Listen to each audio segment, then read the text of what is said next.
The following content is a narrated account intended for storytelling and discussion. Hi, welcome to our channel where we share the most intriguing stories.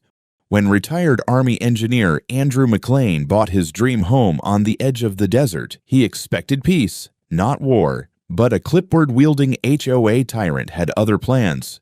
What started as a quiet move-in spiraled into legal battles, sabotage, and a showdown for freedom. I'd spent 20 years working with concrete, steel, and blueprints under the burning sun of foreign deserts, patching up bases, and making the impossible happen on deadlines that didn't care if you slept or bled. When I finally turned in my clearance badge and shook the hand of my last commanding officer, I told myself one thing. I was going to build something for me, not for the Army, not for contractors, for me. A life, a home.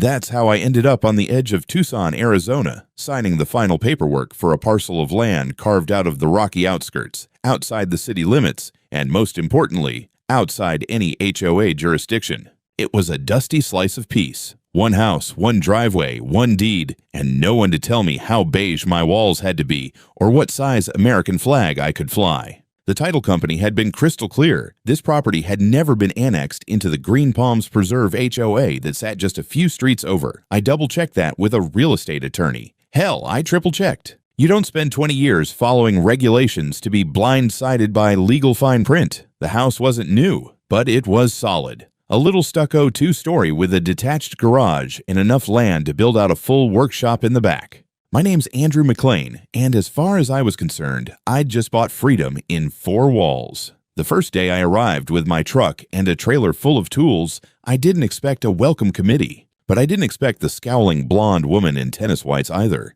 She walked up the dirt road like she owned it, holding a clipboard like it was some kind of badge. Her posture screamed control, from the clipped step to the permanently pursed lips. She didn't introduce herself with a handshake or smile. Instead, she looked at my toolbox in the driveway and asked, "Are you the contractor, or is this a short-term rental?" I straightened up, wiping sweat off my palms with a rag. "I'm the owner. Just moved in." Her expression soured like I'd farted in church. "You're not in our registry." I squinted at her. "Registry of what?" She clicked her pen like it annoyed her to explain. "The Green Palms Preserve HOA. All homeowners are required to register with the board and receive occupancy approval before moving in." I let out a low chuckle. "Lady, I'm not in your HOA." That did it. Her eyes narrowed like she was sighting down a rifle. "This entire area is under Green Palms jurisdiction." "Nope," I said, pulling my folder from the front seat of the truck. "This lot sits on its own parcel, separate zoning. Here's the deed. Zoning map, county letter. You want a notarized letter from my closing attorney, too." She stared at the paperwork without taking it. "I'll need to verify this with the board." "You do that," I said, already turning back toward the house. "And while you're at it, don't come past that driveway line. That's my property." She didn't like that. I could tell by the way she spun on her heel without another word, muttering something about entitled outsiders. I stood there for a minute after she left, staring at the trail of perfectly white footprints her tennis shoes left on my driveway. Dust. I'd been here 2.5 days, and I'd already met the local tyrant. Didn't matter. I had a job to do. I spent the next day finishing up the electrical in the garage and unloading shelving units. My delivery of solar panels was set for Friday, and I had a crew scheduled for foundation prep out back. I'd done the math. Every improvement was permitted, filed, and cleared. I was ready, until Sunday afternoon rolled around. I was setting up shelving in the garage when I heard a car pull up, not on the street, but into my driveway, uninvited. A champagne-colored Lexus SUV eased in like it was returning home. I stepped out just in time to see the same woman from before step out with a new folder and a fresh clipboard. "You again," I muttered. She smiled like she'd just caught a shoplifter. "Mr. McLean, I'm here to inform you that the HOA board has not approved your occupancy. You're in violation of several guidelines, including unregistered construction activity and improper parking orientation. You are required to cease all work and vacate the premises until further notice." I blinked. "You're serious?" "Deadly." "Well, I'm not in your HOA, so unless you're here to apologize, you're trespassing." That hit a nerve. She stiffened, squared her shoulders, and hissed, "You'll regret this." Then she drove off, not reversed politely, but peeled out like a teenager in a stolen Camaro, Gravel flew, and a piece of cardboard from my moving boxes flipped over in the wind. I stood there, arms crossed, thinking one thing. She didn't take the hint. Friday morning, I was ankle-deep in unpacked boxes and half-assembled furniture when the first moving truck pulled up. It was the big one, the one carrying the heavy stuff from the storage unit I'd kept back in Colorado.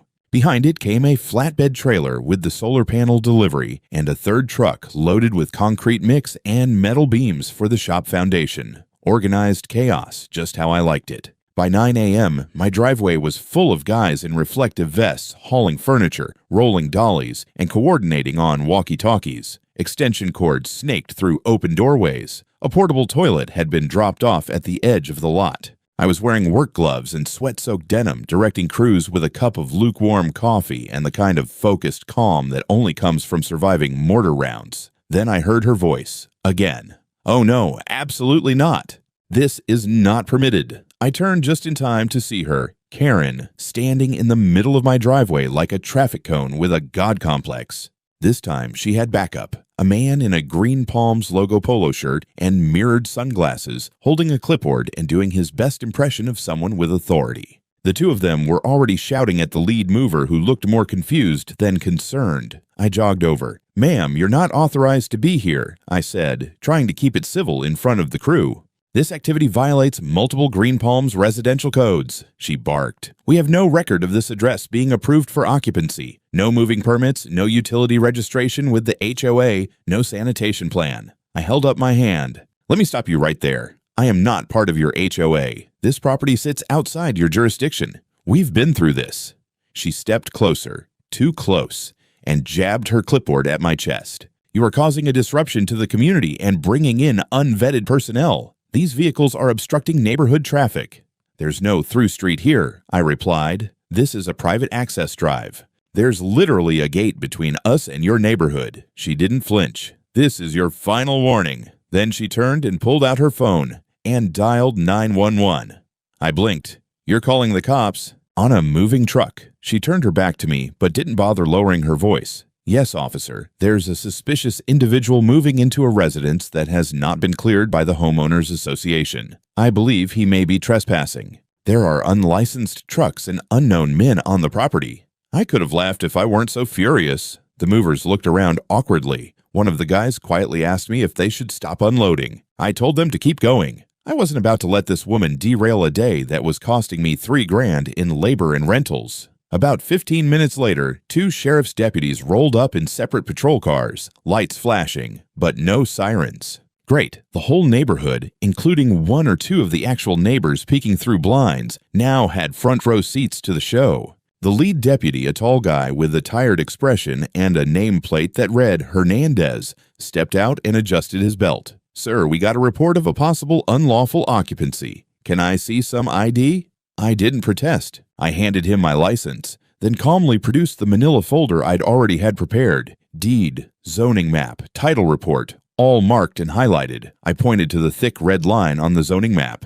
"This lot here, not part of Green Palms Preserve, confirmed by Pima County Office of Real Property. You want to call them? I got the clerk's number." The second deputy was talking to Karen, who was already gesturing wildly like she was reporting a drug cartel. I couldn't hear every word, but I caught non-compliant, violation, and potential squatter. Deputy Hernandez took a long look at the paperwork, then glanced at the moving trucks. "So, just moving in today?" "Yep. Former military, moved from out of state. Everything's legit." He gave a slow nod. "Looks like it."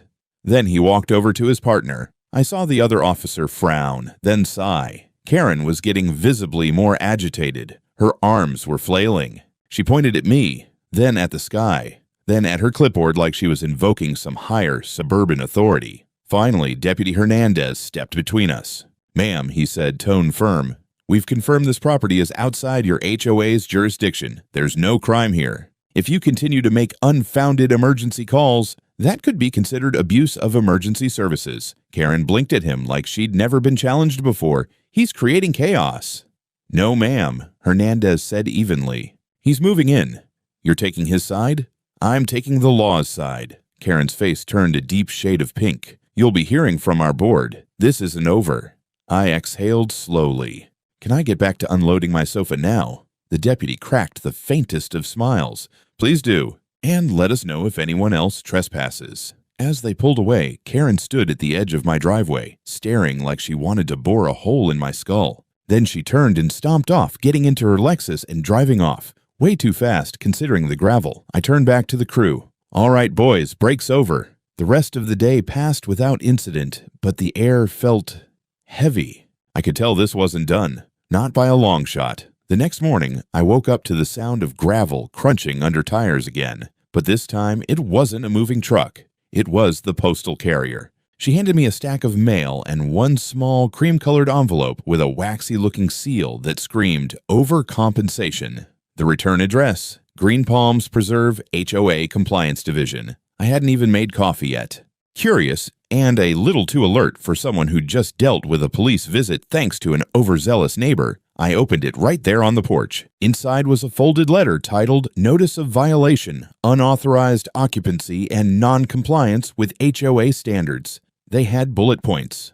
Failure to obtain pre-approval from HOA board prior to moving into residence. Construction materials stored openly on premises. Unauthorized contractor activity observed on multiple occasions. Non-standard vehicle presence and orientation in driveway. Violation of community aesthetic norms. Section 5.3. I stared at it in disbelief. The kicker was at the bottom. You are hereby ordered to vacate the premises until compliance review and registration are complete. Please contact the compliance office within 5 business days to avoid escalation to legal action. I read it twice just to make sure I wasn't hallucinating. They'd forged an official violation letter and tried to present it as enforceable law. The problem was, I'd already done my homework. There was no overlap between my property and theirs. The county maps, zoning certificates, and my closing paperwork were ironclad. I was standing on a legally independent parcel, and this HOA had no more jurisdiction here than a neighborhood watch group in another state. Still, I wasn't going to let this slide. I took the letter, scanned it into my laptop, and sent it straight to my real estate attorney, Martha Flanagan. She'd handled my closing and knew the zoning layout backward. I added a short message. "Martha, HOA delivered this garbage today. 0 legal standing, right?" She replied 10 minutes later with, "Absolutely none. Call the county to make it official. Also, start a paper trail." They're getting bold. Bold was one word for it. Ballsy was another. I drove to the Pima County Real Property Office that afternoon. The clerk behind the counter was a tired-looking guy named Reggie with a keyboard older than my truck. I handed him the HOA notice and my parcel info. He read the letter, snorted, and muttered, "They're doing this again?" Again. Reggie leaned in a little and lowered his voice. "We've had 3 similar complaints this year. Same HOA. They send these fake violations to properties just outside their boundary, try to intimidate the owners into joining voluntarily, then lock them in with dues and rules." I felt a slow burn creep up my spine. "Are they allowed to do that?" He shook his head. "Absolutely not. You want to file an affidavit with the county. It'll go on record that your parcel is disputed by the HOA and that you reject their claims. That'll protect you in case they try anything further." I filed it right there on the spot. Reggie even highlighted my parcel on a color map and printed me a copy to post if needed. "Stick this on your front window," he said. "It's got the county seal. They'll think twice before they push again." I wasn't so sure. When I got home that evening, I noticed something weird. My mailbox, a black steel unit I'd installed myself, was crooked. Not broken, just bent. Slightly off to one side. I walked over and saw faint boot prints in the dirt nearby. Then I checked my security camera feed. I'd installed 2 cameras above the garage, front and side, after Karen's last stunt. I scrubbed through the footage from earlier that afternoon. There she was, Karen, right on camera, walking up to my mailbox, clipboard in hand, phone out, taking pictures. Then she reached out and gripped the mailbox post, yanking it like she was checking for weakness. She let go, looked around, then calmly walked back to her Lexus. I rewound and watched it again. She wasn't just being nosy. She was building a file. That night, I sat down with a fresh folder, labeled it HOA Incidents, and printed every screenshot I had. I documented the letter, the mailbox, the video frames. I called Martha again and gave her the rundown. "We're seeing a pattern," she said. This is coordinated. They're acting like a rogue HOA mafia. She wasn't wrong, and they were about to find out I wasn't some spineless transplant with a DIY patio and a Pinterest addiction. By Monday morning, my property felt less like a home and more like a front line. Every time I stepped outside, I looked over my shoulder. Not because I was scared, I'd seen worse things overseas than a bitter woman with a clipboard, but because I knew I was being watched. You can feel it when someone's keeping tabs on you. The back of your neck itches. The air feels too still. I didn't have to wait long for confirmation. That afternoon, I spotted an unfamiliar SUV parked just beyond the oak trees at the far edge of my property line. It wasn't on my land, technically. It sat on a gravel turnout between my lot and the Green Palms entry sign, but the timing was too neat. I walked out with a pair of binocs and watched as a man in khakis and a polo shirt lifted a DSLR camera and snapped photos of my garage, my truck, even the solar panel frames stacked in the yard. I walked toward him. He drove off before I even got halfway there. I got his plates, ran them through a buddy of mine who still works code enforcement. Belonged to a company called Sunland Community Management, the same third-party firm that manages compliance for Green Palms. So now it wasn't just Karen, it was the entire HOA board actively surveilling my home. The next day, I got another envelope. This one wasn't in the mail. It was taped to my door. It looked like another fake violation notice, but this time it had a different tone. The logo was bigger, the wording more aggressive, and it was signed not by Karen, but by someone calling themselves the HOA General Counsel, which, as it turned out, was an LLC registered out of a P.O. box in Scottsdale. The letter declared that my persistent refusal to comply with established community integration protocols was creating disturbances and potential civil liability for all surrounding residents. It went on to say that I would be reported to county code enforcement for illegal occupancy, operating an unlicensed construction site, environmental contamination from concrete and solar debris, potential zoning violations stemming from accessory structure planning. I read it twice, then laughed out loud. It was like they'd copy-pasted legal phrases from an internet forum. None of it held water, but I knew the game now. Paper intimidation. Push hard enough. Get someone to blink. Make it easier for them to just cave and sign into the HOA voluntarily to resolve the issues. I wasn't playing that game. Instead, I called Martha again. "This is full-on legal harassment," she said. "We need to respond publicly." So we drafted a cease and desist letter and sent it by certified mail to both the HOA and Sunland. Then I took the next step. I called Elise Garner, a journalist I'd met years ago while working on a municipal grid upgrade in New Mexico. She worked now for the Arizona Current, a regional investigative publication with a hard-on for abusive HOAs. I told her everything. She was silent for a few seconds when I finished. "They're trying to forcibly expand their HOA," she said slowly. "That's textbook predatory annexation." "Is that even legal?" I asked. "No, but they usually get away with it because no one pushes back. You've got documentation. Everything. Then we're going to bury them." Elise wasn't subtle.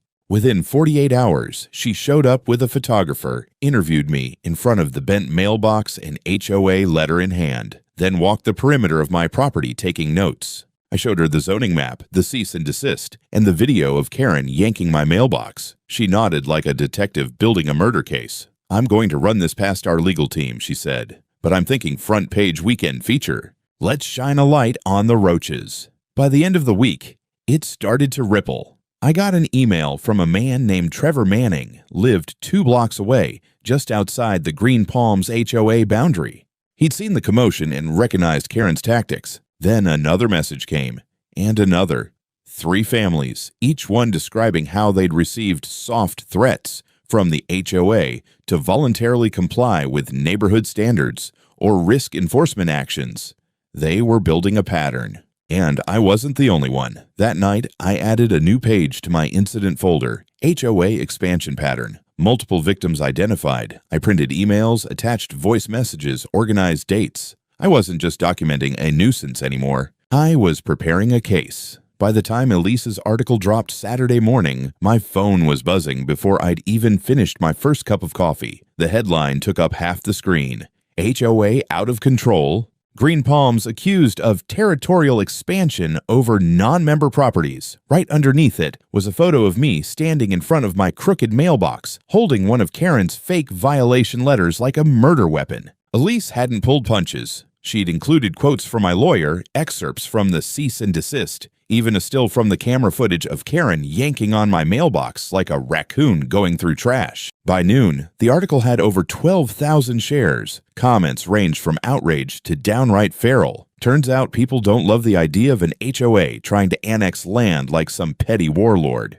Around 2 p.m., I saw Karen's Lexus circling the block. She didn't stop, didn't pull in, just crept by slow, probably trying to gauge how much trouble she was in. I gave her a two-fingered salute from my driveway. She didn't wave back. Later that evening, I heard a knock at the door. Not the police this time. It was Trevor Manning, the guy who'd emailed me earlier in the week. He brought his wife Sheila and a folder full of documents. "We want to help," he said simply. We sat down at my kitchen table and went through everything. Trevor had records of 2 separate letters sent by the HOA demanding that he voluntarily contribute to community maintenance despite not living within their jurisdiction. One letter threatened legal escalation for obstruction of neighborhood unity. Sheila, a soft-spoken woman in glasses, showed me a photo of their mailbox spray-painted with the words "Dues Dodger" in white stencil. "Karen did this?" I asked. "She didn't even bother hiding," Sheila whispered. "Our neighbor's Ring camera caught her walking away with a paint can." By the end of the evening, I had a folder full of HOA abuse stories from people who, like me, technically didn't owe them a damn thing, but got steamrolled by intimidation, threats, or outright vandalism. I called Martha again. She was already one step ahead. "This is racketeering, Andrew," she said. "Systematic attempts to expand influence through coercion, falsified documents, and harassment. It's not just civil anymore. So what's next?" We file a civil suit and petition the county for an injunction. The following week was a whirlwind. Martha filed suit in county court against Green Palms Preserve HOA and Karen Lawson personally, naming violations including harassment, intentional infliction of emotional distress, abuse of legal process, defamation, trespassing, false, claims of jurisdiction, attempted fraudulent annexation. We also attached a request for an emergency injunction, one that would prevent Karen and anyone acting on behalf of the HOA from contacting me or stepping foot on my property pending. Litigation. The moment the paperwork was served, something changed. Karen disappeared from the street. No clipboard patrols, no parking near my lot. It was like the queen bee had lost her wings. But the silence didn't last long. A week later, I received another letter. This one came from a new law office, a tiny firm in Chandler that had clearly been brought in as damage control. It offered to settle the matter amicably if I agreed to cease public commentary, retract statements made in the article, and join the HOA retroactively in exchange for full compliance forgiveness. I laughed so hard I nearly dropped the envelope into the fire pit. That same day, someone smashed my security camera. It happened while I was out getting hardware. The side camera, the one that had caught Karen the first time, was found on the ground, wiring torn. The mount had been hit with something heavy, maybe a hammer. I reviewed the remaining footage, but the person had worn a hoodie and gloves. No plate, no face.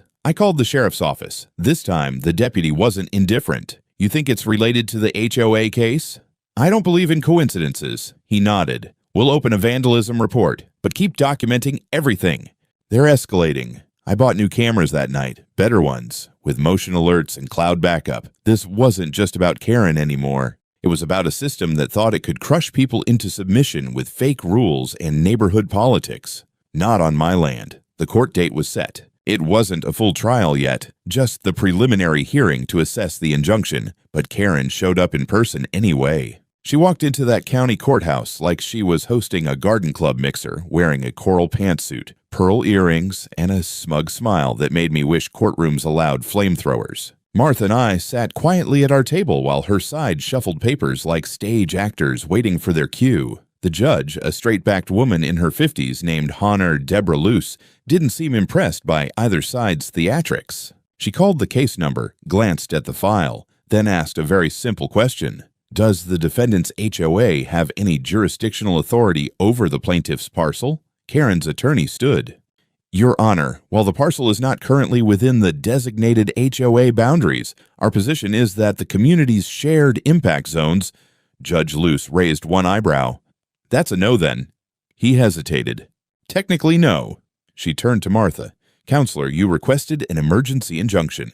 Present your evidence. We handed over everything: zoning maps, deed records, video of Karen yanking the mailbox, copies of fake violation letters, and the Arizona Current article. Martha was a shark in a silk blouse. She laid it all out with surgical precision, showing not only that the HOA had no authority, but that they had repeatedly and knowingly violated boundaries, both legal and literal. Karen shifted in her seat. I could see her jaw tightening as the judge leafed through the file. After 30 minutes, Judge Luce leaned back. This is the clearest misuse of HOA authority I've seen in my courtroom. Injunction granted. The HOA and its representatives are prohibited from contacting the plaintiff, setting foot on his property, or issuing further communication under threat of contempt. Karen stood up abruptly. Your Honor, this is outrageous. He's destabilizing the entire— Sit down, Ms. Lawson, the judge said without even looking up. You are not a licensed party to speak. Your counsel may proceed through motions. Karen sat. I smiled. By the time we walked out of that courtroom, the clouds had shifted, but it wasn't over. It never is. That afternoon, Elise called me.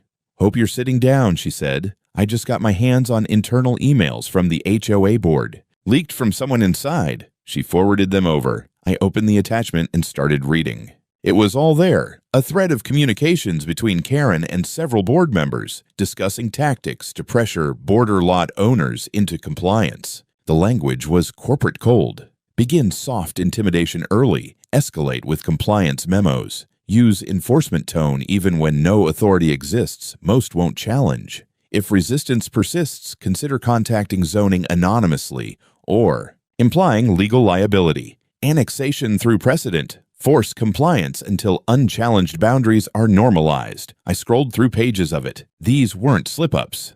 This was a coordinated policy of encroachment. I called Martha and forwarded everything. Her voice lit up like a Christmas tree soaked in kerosene. This is gold. This proves intent, coordination, and knowledge of illegality. This just turned from civil to potentially criminal.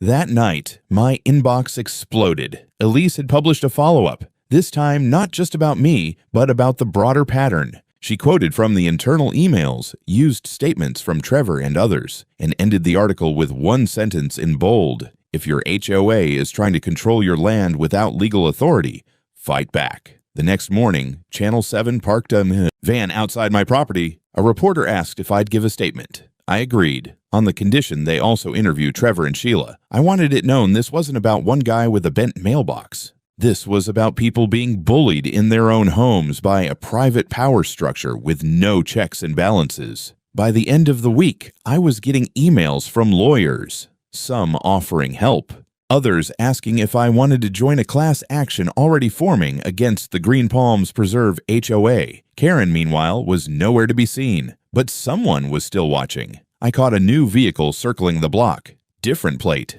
Same habit, slow, lingering passes by my fence line. I logged it, snapped a photo, and texted it to Martha. They're testing your reaction, she said. Keep recording. We're not done. No, we weren't. Now it was war.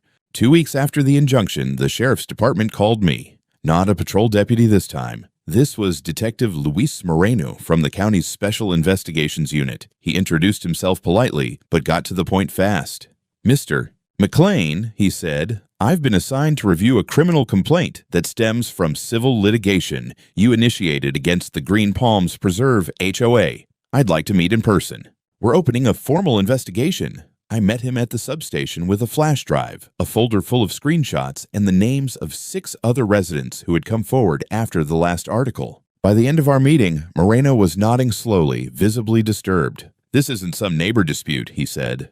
This is conspiracy, maybe even wire fraud, depending on how these letters were sent and who paid for them. He requested the originals of the violation notices, the damaged camera, and a list of every interaction I'd had with HOA agents or third-party contractors. I gave him everything. Within 72 hours, I learned that warrants had been issued for the HOA's email servers. And then, like dominoes, everything started to collapse.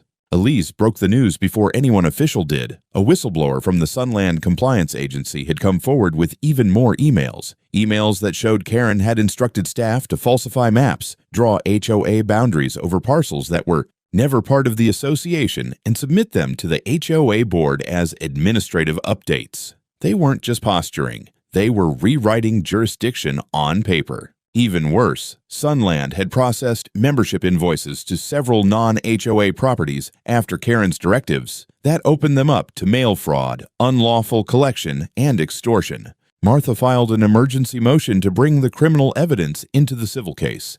The judge approved it. Karen was subpoenaed. She tried to duck the court date, filed a motion to delay based on stress-related health conditions. The judge denied it within 20 minutes. The day she walked into the courtroom, she looked like a deflated balloon. No pearls, no smirk, just a beige cardigan and a limp folder clutched to her chest like a security blanket. Her attorney tried to spin the emails as exploratory discussions and claimed Karen didn't act with malicious intent. But the paper trail was clear. Not only did she act knowingly and repeatedly, but she had instructed multiple people to fabricate enforcement authority over private property. At one point, the prosecutor, yes, by then the county prosecutor had joined the proceedings, read out an email where Karen wrote, "Most of these new owners won't check the zoning. If we hit them with enough violations and letters, they'll fold. They always do." The courtroom went silent. Judge Luce leaned forward and asked plainly, "Ms. Lawson, did you send this email?"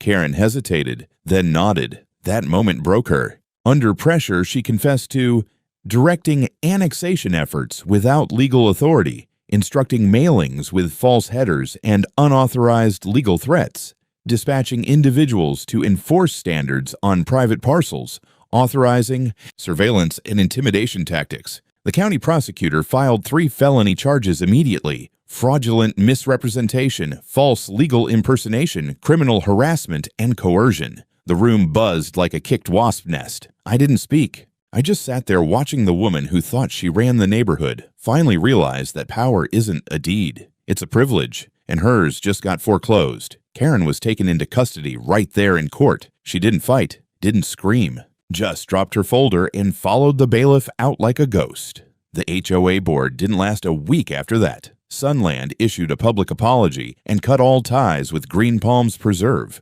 The county launched a full audit. And the remaining HOA members, the ones who'd voted to approve Karen's border integrations, resigned under threat of individual civil suits. But it wasn't over yet. Martha looked at me after court and said, "You still want to pursue damages?" "Damn right I do."